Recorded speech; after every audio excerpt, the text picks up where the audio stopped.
many of y'all in the audience have cried before? You have cried? Man cannot cry, for it's only the women who do so.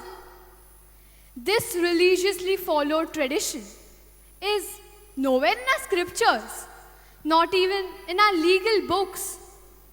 Still, it is somehow stuck in our mind. The society seems to have made different assumptions for a man. A man is considered to be the bread maker of the society. He is responsible for the stability of the family.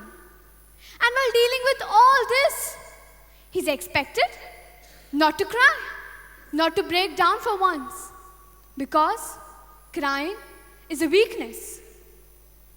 However, according to a research by A.D. Winger Hoots, 97% of the women found the action of their partner crying more natural and rather strong.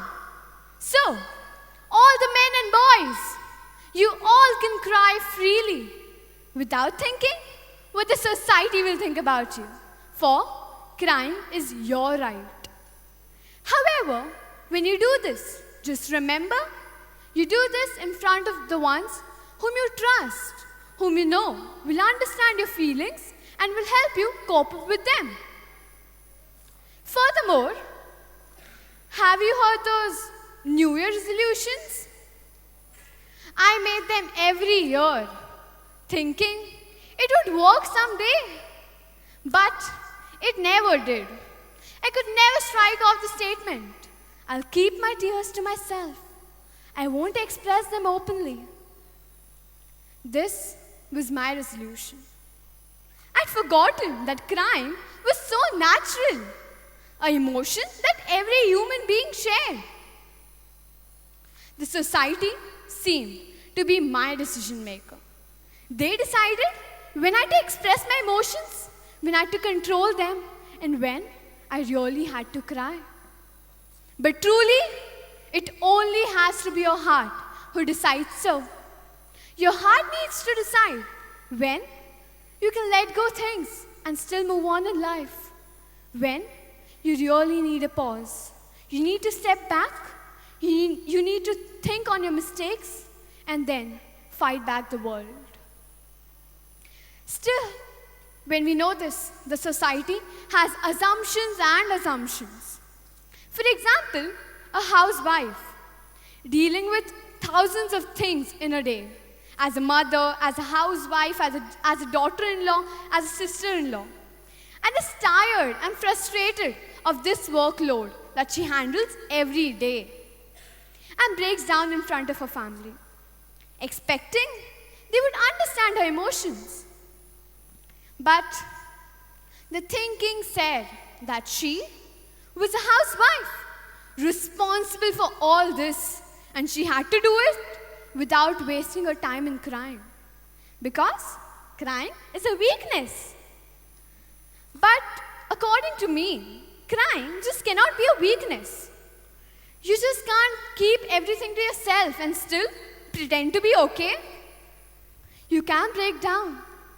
You can cry and take a pause. Step back, think upon your mistakes, fight back the world.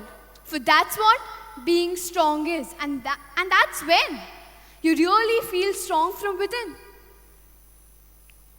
Moving ahead, I think crying is an emotional response to a person's psychological condition.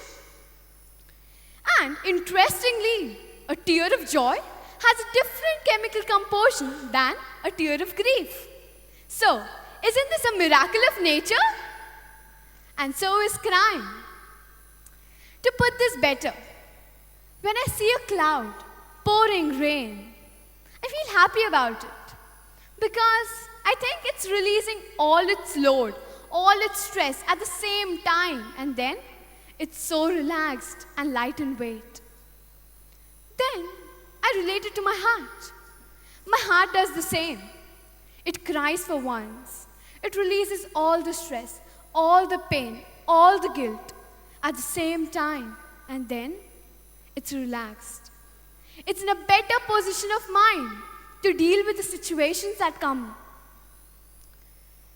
So, it's like the load from your shoulders is just taken off somehow, and then you can run faster, you can work faster, and you can think faster. So don't you think we should cry to keep ourselves mentally fit and healthy when we feel like crying?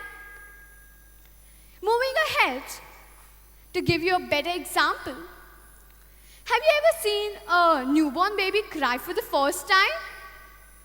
It's so loud and heavy and equally satisfying for a mother. Because if a baby doesn't cry immediately after birth, he or she is declared dead. Because it doesn't need oxygen in a mother's womb, it needs it in the outer world. So, when we cry for the first time for oxygen, that is a survival. Then, how are we expected to curb ourselves from crying for the entire life in this outer world when we know how important it is to keep ourselves mentally fit and healthy?